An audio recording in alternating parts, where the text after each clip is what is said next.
Ciao a tutti. Allora, oggi per la scuola di maglieria facciamo la diminuzione doppia.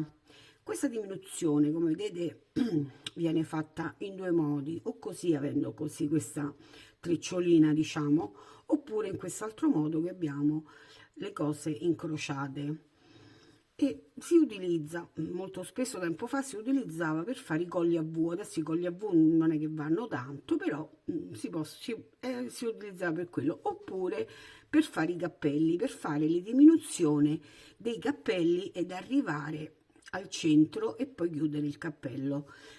Questo ancora si usa moltissimo. Questa qui, diciamo, è una variante. Come vedete ci sono tutte queste spighette così molto carine, e questa è a scelta. Si chiama doppia perché in effetti si tolgono due maglie alla volta. Quindi vi insegno prima questa, ci provo almeno a farlo.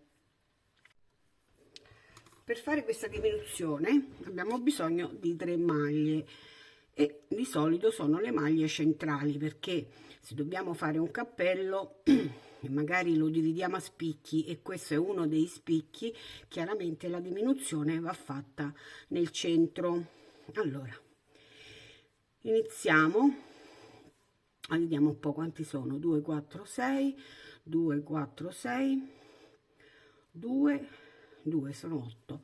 Quindi lavorerò, si fa sempre dal dritto, mentre l'altra parte viene fatta al rovescio. Se utilizzate le coste, fatela sempre dalla parte comunque del dritto, diciamo, del lavoro. 2 4 6 7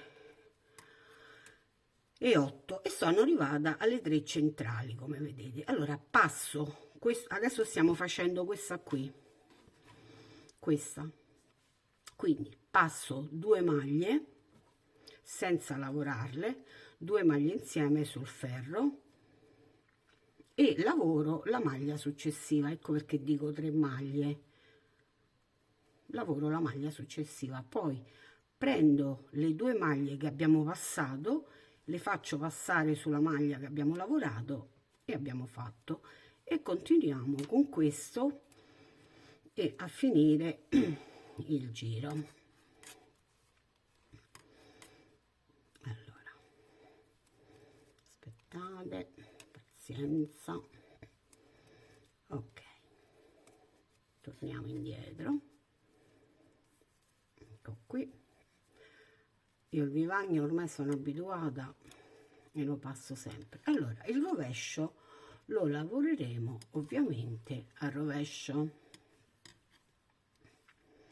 Ecco qua. Tutto quanto fino in fondo.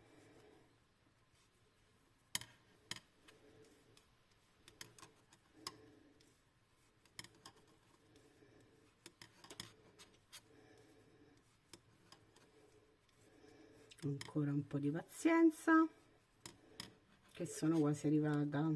Io sono lenta, sono molto lenta. Questa lavoriamo al dritto. Ok, siamo di nuovo sulla parte del rovescio, del dritto. Vedete, si sono già formate queste due spighette, diciamo così.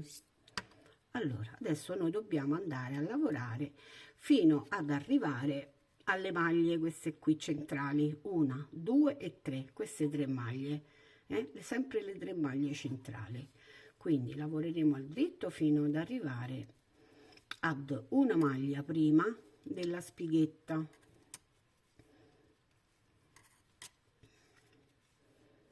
Ecco qui, ecco qua. Praticamente toglieremo una maglia di qua e una maglia di qua. Prima ne avevamo lavorate 8, se vi ricordate, adesso sono 7, 2 4 6 1 7.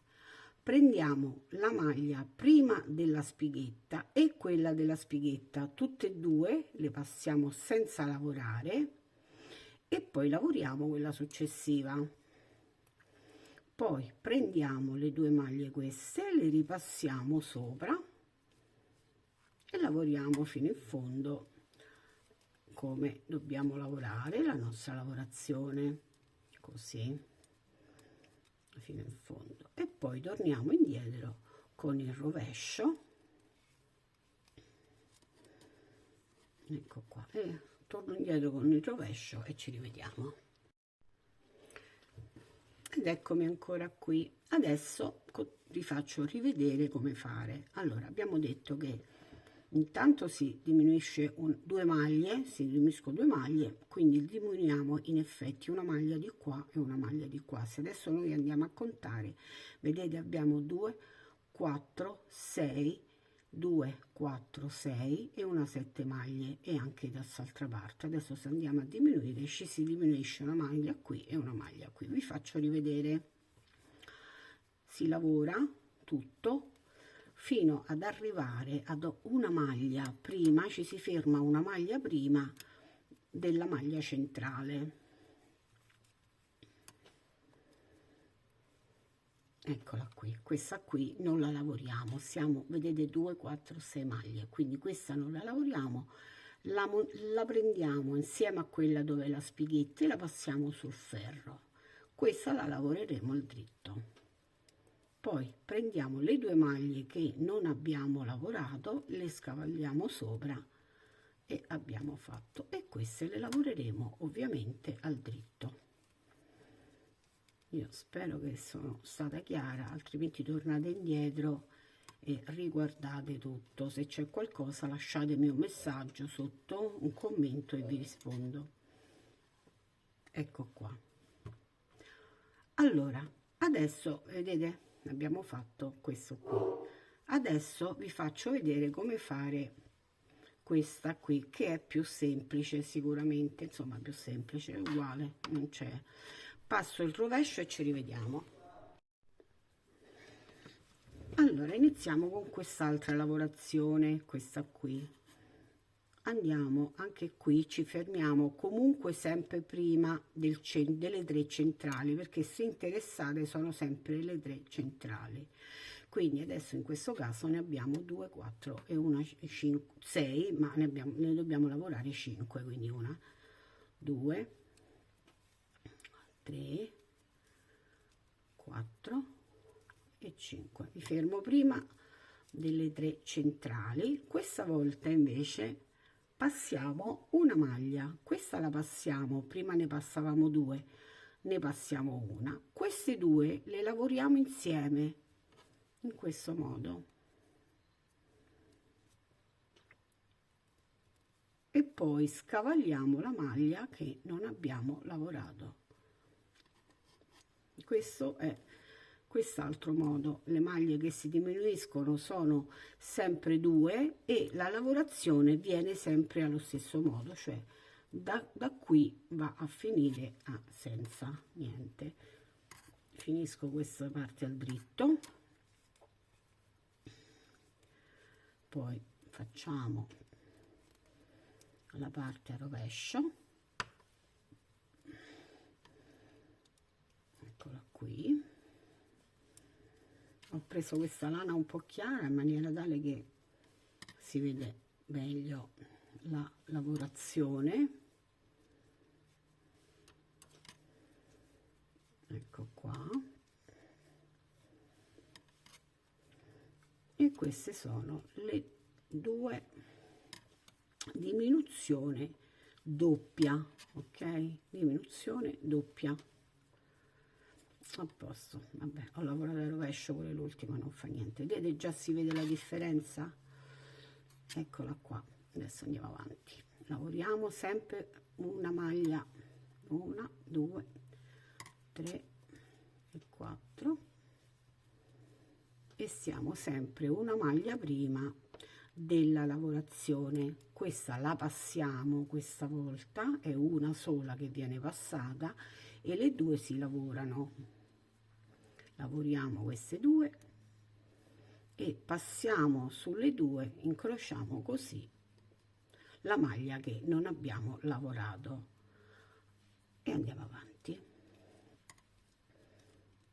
Il prossimo ferro ovviamente rovescio. Vedete come diminuisce?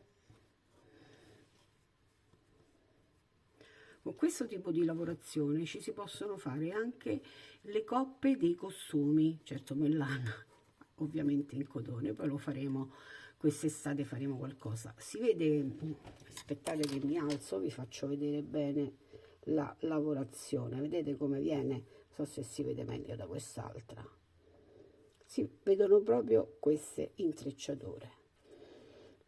Ok, quindi si continua così fino a dove uno deve arrivare, quante maglie devono rimanere. Ok, si chiama diminuzione doppia. Ok, grazie per aver visto il mio tutorial, questa volta molto breve, penso molto semplice. Qualsiasi cosa, io sono su Facebook, quindi contattatemi direttamente lì sul mio gruppo. La maglia di Rossella si chiama sempre uguale, io ho poca fantasia in effetti. E fatemi sapere dove mi avete conosciuto, se su Facebook, su Instagram, insomma mi farebbe piacere, oppure su una ricerca normale da Google. Ok, vi lascio, grazie ancora e buon lavoro anche a voi. Ciao, non dimenticate di iscrivervi, ciao ciao.